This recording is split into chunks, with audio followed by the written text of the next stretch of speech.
invités pour parler au cours de ce pré-congrès des explorations masculines de première et deuxième intention. Donc tout au long de la journée, on s'est surtout intéressé à la femme. Là, on va s'intéresser au côté masculin. Et là, donc, cette exploration trouve toute sa place, surtout qu'un facteur masculin est généralement retrouvé dans le cadre de l'exploration d'un couple infertile dans presque la moitié des cas. Donc, si on revient à la définition de l'infécondité, c'est l'absence de survenue de grossesse après 1 an de rapports sexuels réguliers non protégés, et ça touche 10 à 15% des couples. Cette exploration de l'infertilité masculine va avoir pour objectif, donc d'une part, un côté de regarder l'étiologie de cette infertilité et va avoir pour objectif éventuellement thérapeutique si on va retrouver dans cette exploration une cause curable ou ça va permettre d'orienter vers une technique d'AMP. Comme toute exploration, donc elle doit répondre à une démarche adéquate avec un interrogatoire, un examen clinique et des examens complémentaires. Pour l'interrogatoire, on va noter l'âge des patients, l'antécédent chirurgicaux, donc surtout la chirurgie pelvienne, les antécédents d'infections sexuellement transmissibles, une éventuelle infection urlienne au jeune âge, l'exposition à des produits toxiques aussi bien professionnels que autres, comme le tabagisme, l'alcool, tout ça devrait être noté.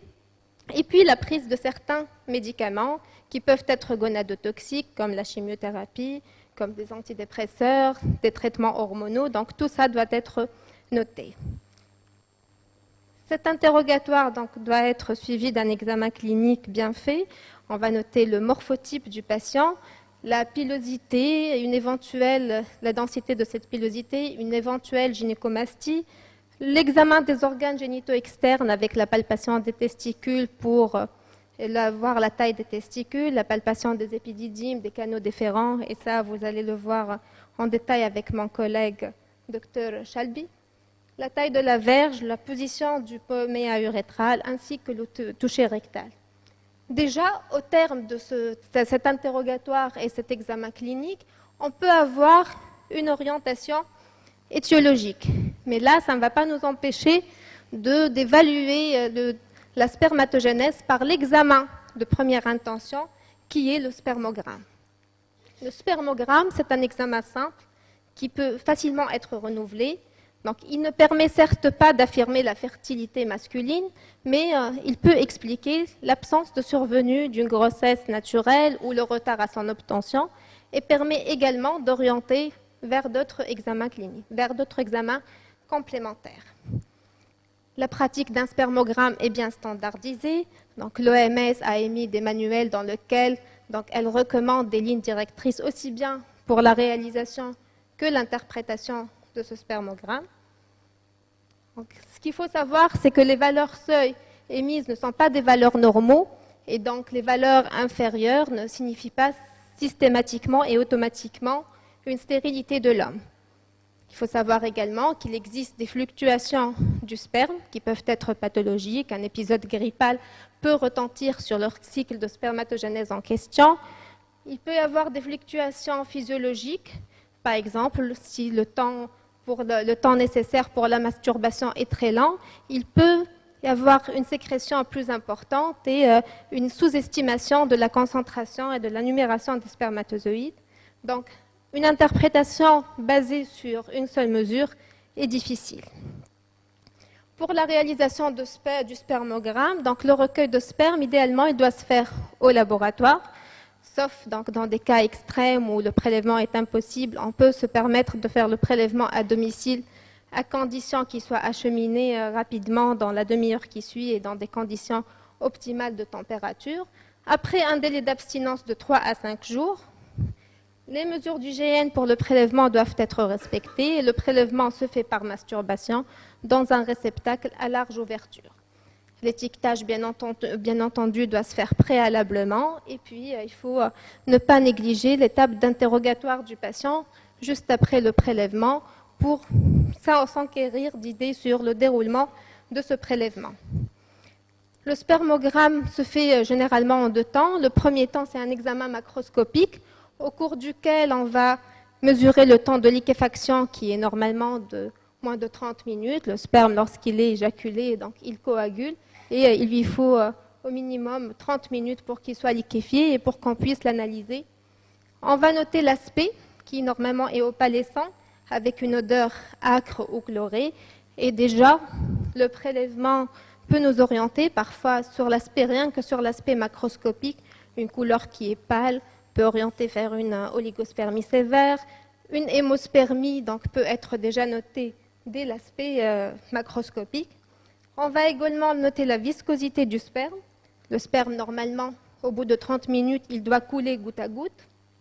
On va mesurer le volume spermatique, soit par une pipette de 5 à 10 ml, ou directement, si le flacon est gradué, on peut déjà lire sur la graduation du flacon de recueil. Au cours de cet examen macroscopique, on va mesurer le pH par un papier pH et les valeurs normales, selon les normes de l'OMS de 2010, c'est un volume qui doit être supérieur à 1,5 ml et un pH qui est entre 7,2 et 8. Au cours de l'examen microscopique, on va évaluer la mobilité spermatique, la vitalité des spermatozoïdes et leur concentration, aussi bien celle des spermatozoïdes que des cellules rentres. Donc, pour procéder à cet examen, certaines précautions doivent être prises. Donc, on doit se munir idéalement d'un microscope à contraste de phase muni d'une platine chauffante. Il faut bien homogénéiser le prélèvement.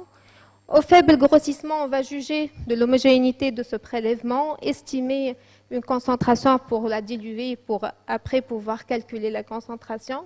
On va noter la présence ou pas d'agglutinat.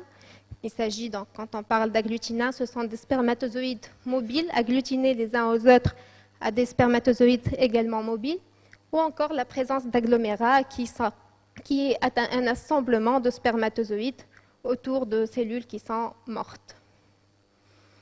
La mobilité, donc on va l'évaluer sur plusieurs champs, sur 5 champs minimum avec 200 spermatozoïdes. On va la classer en mobilité progressive et mobilité non progressive. Les mobiles progressifs, donc on peut eux-mêmes les classer en 2 types, les progressifs rapides et les progressifs lents. Et là, c'est anciennement appelé, selon la classification OMS ancienne de 99, les A et les B. La mobilité non progressive correspond aux spermatozoïdes mobiles sur place, et puis les spermatozoïdes D qui sont, eux, immobiles. Cet examen peut être refait 3 à 4 heures après l'examen initial pour évaluer une éventuelle chute de la mobilité après quelques heures. Donc, les normes de l'OMS 2010, on parle d'une mobilité normale lorsque la mobilité progressive est supérieure ou égale à 32% et où la mobilité progressive plus la non progressive supérieure à 39%. La deuxième partie de l'examen microscopique va concerner la vitalité des spermatozoïdes, qui est basée, le principe de cette technique, c'est l'utilisation d'un colorant vital et qui va pouvoir pénétrer le spermatozoïde si ce spermatozoïde est mort. Lorsque le spermatozoïde est mort, la membrane est perméable, elle va laisser passer le colorant. Donc, comme vous voyez ici, donc là, c'est un spermatozoïde qui est mort. Et là, c'est un spermatozoïde vivant. Donc, la vitalité prend tout son intérêt lorsqu'on a une mobilité qui est très altérée. Elle va permettre de faire la part des choses entre des spermatozoïdes immobiles et vivants et des spermatozoïdes morts. Donc, c'est normal que si un spermatozoïde est mort, c'est normal qu'il ne bouge pas. Donc, une forte proportion de spermatozoïdes immobiles et vivants va suggérer des anomalies structurales du flagelle. Après, on va passer à la concentration donc, des spermatozoïdes. Et cette concentration, elle se fait sur une cellule de numération. Et après, bien sûr, immobilisation des spermatozoïdes par une solution fixatrice. Autrement, on ne va pas pouvoir compter les spermatozoïdes. Donc, et on parle de concentration normale lorsqu'elle est supérieure à 15 millions par millilitre ou 39 millions par éjaculat. Au cours de ce même comptage, on va compter également les cellules rentres. Donc, vous savez très bien qu'au niveau du sperme, il n'y a pas uniquement des spermatozoïdes, il y a d'autres types cellulaires. Donc, les cellules rentres vont contenir des cellules germinales, des cellules épithéliales, des leucocytes. Et là, si cette concentration elle est supérieure à 1 million par millilitre de cellules rentres, il faut aller rechercher, donc faire la part des choses entre ces cellules germinales et la part des leucocytes en question. Et la leucospermie ne doit pas être supérieure à 1 million par millilitre.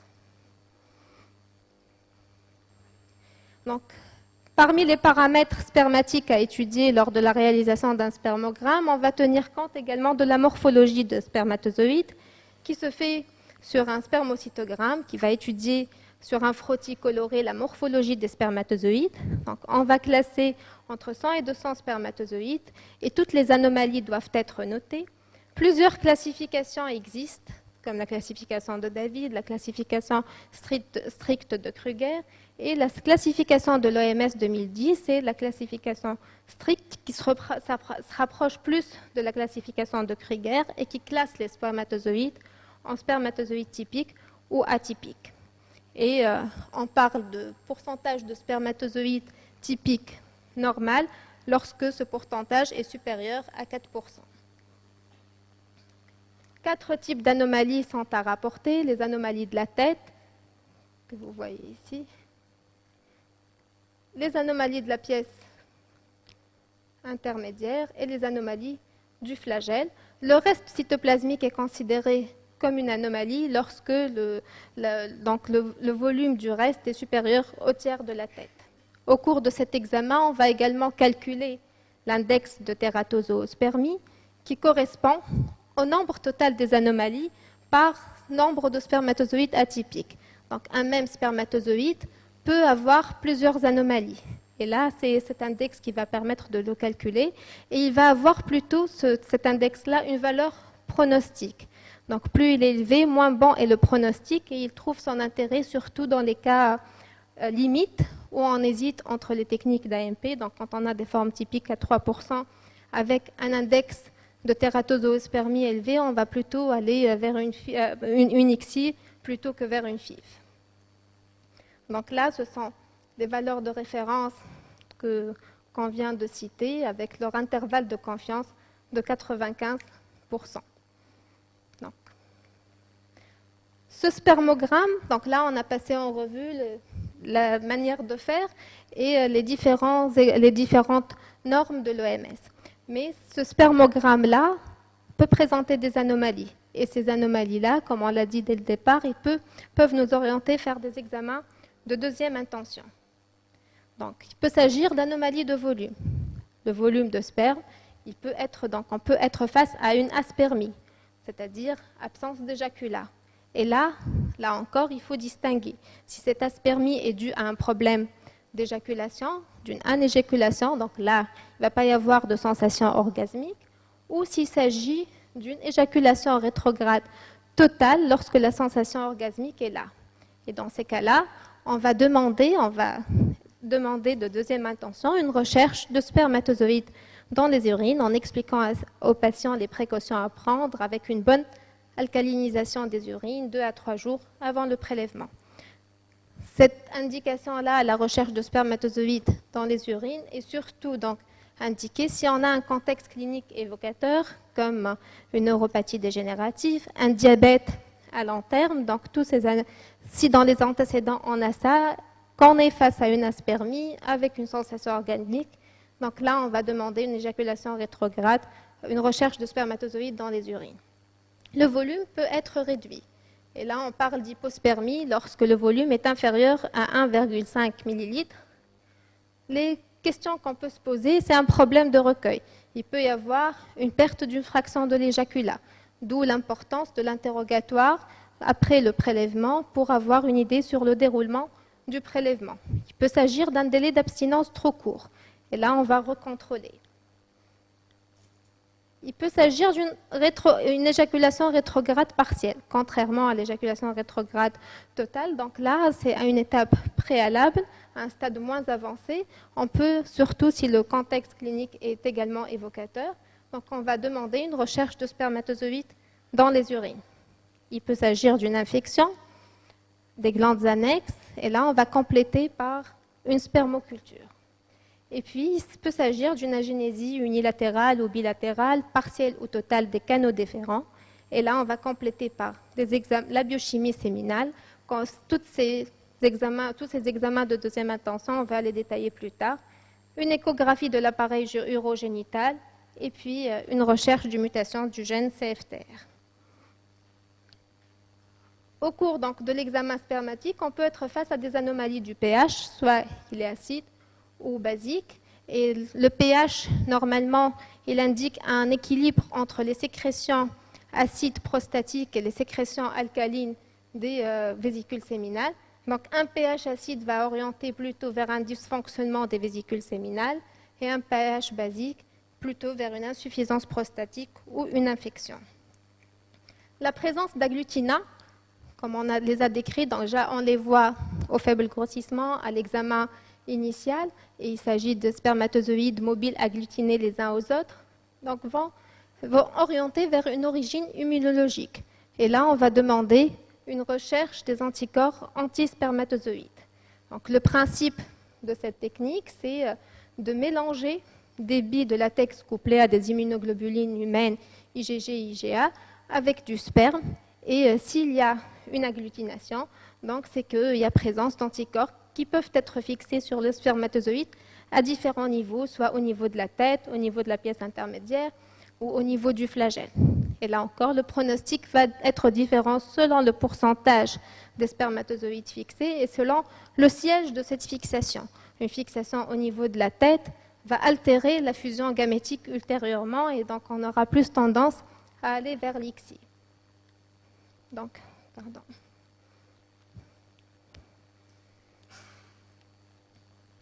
Donc, normalement, on doit avoir un pourcentage d'agglutination inférieur à 50% selon les normes de l'OMS. Donc, les anomalies qui peuvent être retrouvées peuvent toucher la mobilité. Donc, il peut s'agir d'une asténospermie, c'est-à-dire quand on a un pourcentage de mobilité progressive inférieur à 32% ou de mobilité progressive et non progressive inférieure à 3%. Donc, elle peut être primaire, c'est-à-dire dès l'examen initial, on note une asténospermie, ou secondaire. Donc, initialement, on a une mobilité qui est correcte, mais qui baisse au-delà de 50% de la mobilité initiale. Donc, on parle d'une asténospermie secondaire. Elle est rarement isolée. Généralement, elle est associée à d'autres anomalies. Et comme je vous l'ai dit tout à l'heure, elle doit être toujours corrélée à la vitalité. On ne peut pas avoir une mobilité supérieure à la vitalité, ce n'est pas logique. Si on a une viscosité augmentée, là aussi, il faut prendre des précautions. Donc, il vaut mieux laisser le temps, donc plus de temps pour la liquéfaction, pour qu'on puisse examiner et estimer la mobilité spermatique. Une viscosité augmentée peut sous-estimer la mobilité. Donc, parfois on peut avoir une mobilité supérieure quelques heures après si on a examiné trop tôt le sperme avec une viscosité augmentée. Ces anomalies de mobilité peuvent être en rapport avec une infection, donc auquel cas on va demander une spermoculture, peuvent être en rapport avec, comme on l'a vu tout à l'heure, une auto-immunisation par la présence d'anticorps antispermatozoïdes. Et là, si on est avec une présence d'agglutinats, on va aller rechercher les anticorps antispermatozoïdes. La mobilité peut présenter des anomalies extrêmes à type d'akinétospermie, c'est-à-dire il y a une absence totale de spermatozoïdes mobiles. Tous les spermatozoïdes sont immobiles. Et là, donc, c'est plutôt, surtout si la vitalité est correcte, ça va nous orienter vers des anomalies du flagelle. Donc, il peut s'agir de flagelles courts. Là, le spermocytogramme, la morphologie standard peut déjà nous orienter. Mais parfois, il peut s'agir de dyskinésie flagellaire. Et dans ces cas-là, une étude ultrastructurale avec la microscopie électronique pour voir la structure des flagelles donc, peut être nécessaire pour confirmer ce diagnostic.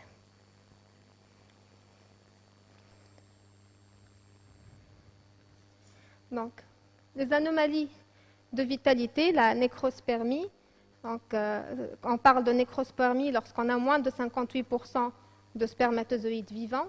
Il peut s'agir d'un délai d'abstinence lent, donc ça va retentir sur le pourcentage de spermatozoïdes vivants. Il peut s'agir d'une infection des glandes masculines ou encore la présence d'anticorps antispermatozoïdes qui sont cytotoxiques et qui vont donc altérer, donc être à l'origine de la lyse des spermatozoïdes. Pour ce qui est des anomalies de la concentration, donc on parle de l'oligospermie lorsqu'on a une concentration moins de 15 millions par millilitre ou 39 millions par éjaculat. Donc là, on raisonne par rapport au volume. Parfois, une petite oligospermie avec un volume qui est correct peut compenser. Donc, on peut être avec une numération correcte. Donc, elle peut compenser l'oligospermie. Elle est rarement isolée et là, plusieurs étiologies peuvent être en rapport avec cette anomalie-là, soit d'origine testiculaire non obstructive ou d'origine obstructive quand il s'agit d'une obstruction unilatérale, ou encore il peut s'agir d'une éjaculation incomplète ou rétrograde. L'anomalie parfois est plus sévère, on est face à la cryptozoospermie ou encore spermatozoïdes cachés. Donc à l'examen direct, on ne retrouve pas de spermatozoïdes et après centrifugation, donc dans le culot de centrifugation, on peut retrouver quelques spermatozoïdes. Et le cas extrême, c'est la zoospermie, dans lequel on ne va pas retrouver de spermatozoïdes à l'examen frais, ni après examen du culot de centrifugation. Donc, devant les anomalies sévères et extrêmes de la concentration en spermatozoïdes, il faut les interpréter en fonction du volume et du pH. Et bien sûr, en fonction des données de l'examen clinique et paraclinique, ce qui va nous permettre de déterminer l'étiologie de ces anomalies. Donc, on va compléter par un bilan hormonal pour voir, donc, et surtout, le dosage de la FSH, et accessoirement par une biochimie séminale. Et dans ces cas-là, dans ces cas extrêmes, il ne faut pas oublier de recommander et d'indiquer une cryoconservation de sperme aux patients.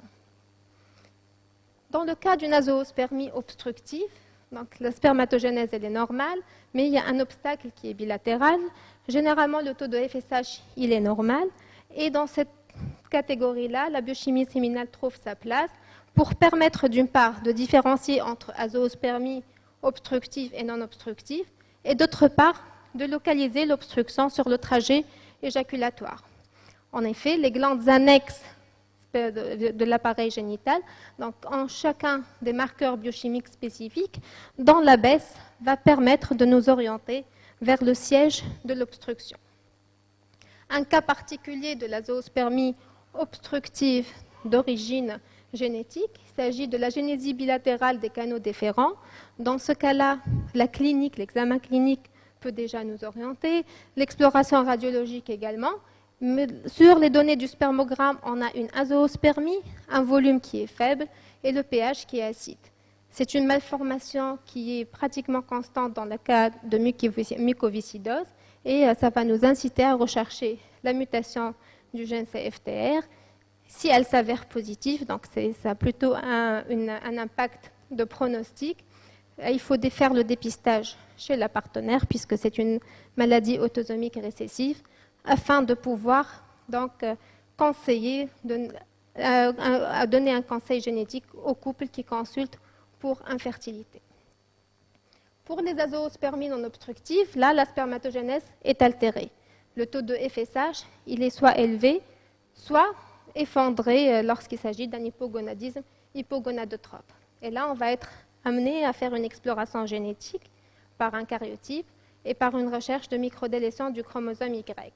Donc, le karyotype va permettre de mettre en évidence la présence d'une éventuelle anomalie de nombre, et ce sont les aneuploïdies, et le syndrome de Klinefelter est le plus fréquent des aneuploïdies, et puis, ou encore des anomalies de structure, comme les translocations réciproques, aussi bien entre gonosomes ou entre autosomes, gonosomes, ou entre les autosomes, des translocations répartitionniennes et des inversions qui sont beaucoup plus fréquentes, 8 à 10 fois plus fréquentes chez les couples infertiles.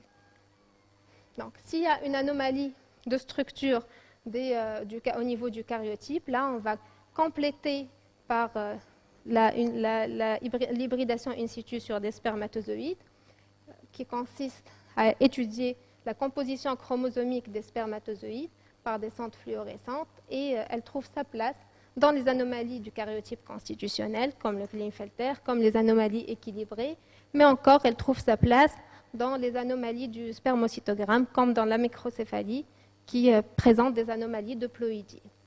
Et là, elle va avoir plutôt une place pronostique et pour si jamais il y a une AMP éventuelle qui va être envisagée pour le couple. Pour ce qui est de la recherche de microdélétion du chromosome Y, elle est retrouvée dans 10 à 15% des altérations sévères de la spermatogénèse. 3 loci de l'AZF doivent être recherchés et le pronostic est différent selon qu'il soit délété. L'AZF-A, ça va être une azoospermie pour laquelle même une biopsie testiculaire ne peut pas être envisagée puisque c'est un syndrome de Sertoli cell only. La ZFB dans laquelle il y a un arrêt de maturation des cellules germinales et la ZFC qui va avoir un phénotype un peu variable, ça peut passer d'une oligospermie sévère à une azoospermie. Au cours du comptage des spermatozoïdes, on a dit qu'on va également compter les cellules rondes et si jamais on a une concentration en cellules rondes supérieure à 1 million par millilitre, donc là on va mesurer la leucospermie par la mise en évidence de la peroxydase. Et si on a une leucospermie supérieure à 1 million, on va prescrire une spermoculture.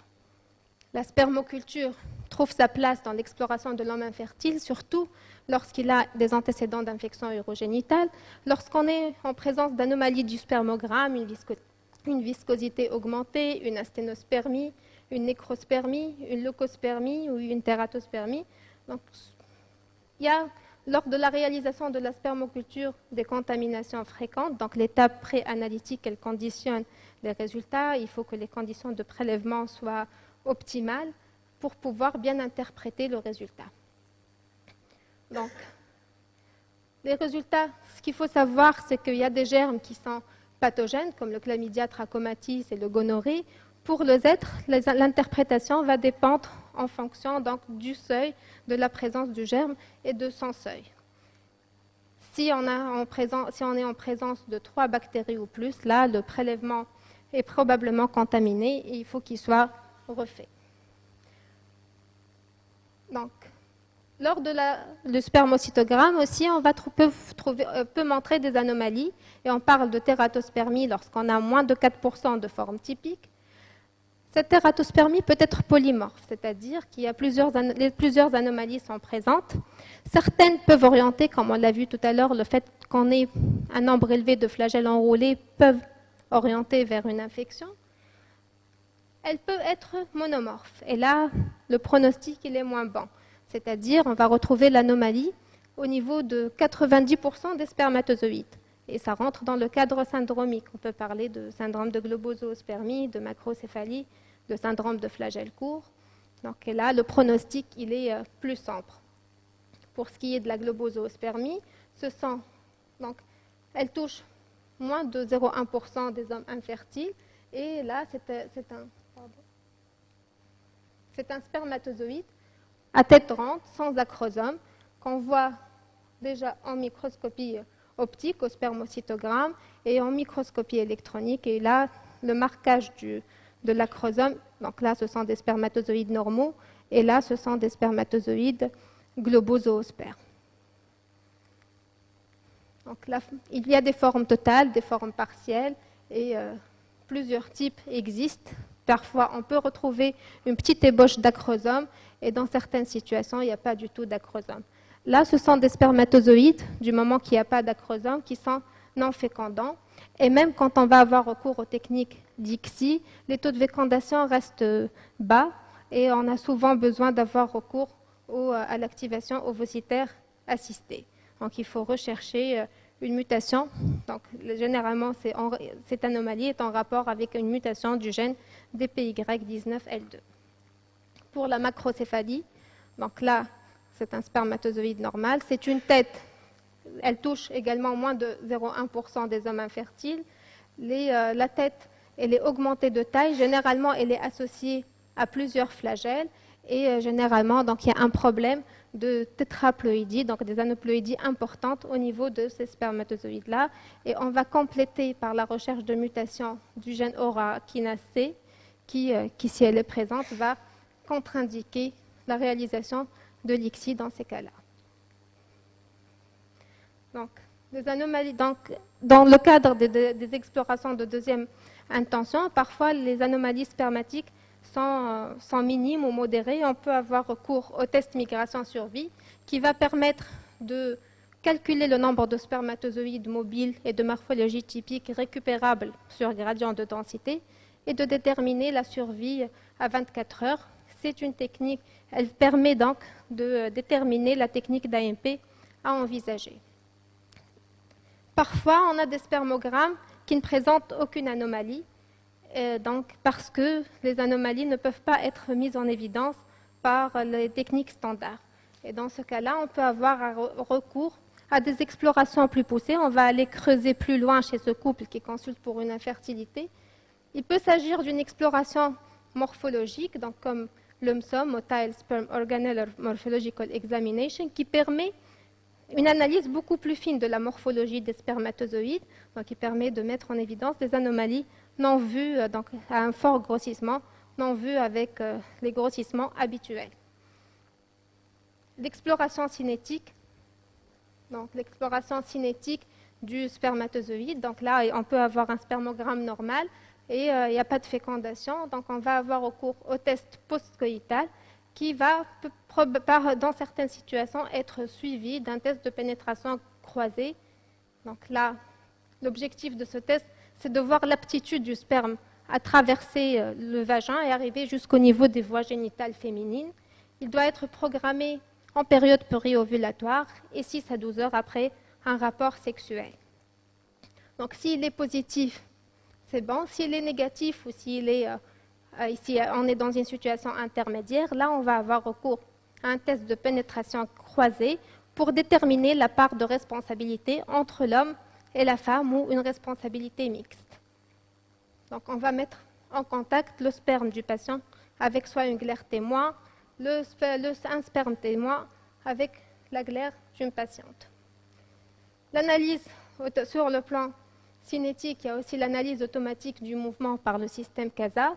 La mobilité du spermatozoïde est importante pour la fécondation. Les vitesses de propulsion du spermatozoïde sont importantes et ce test va nous permettre d'avoir une idée et ça a plutôt une valeur pronostique pour la fécondation.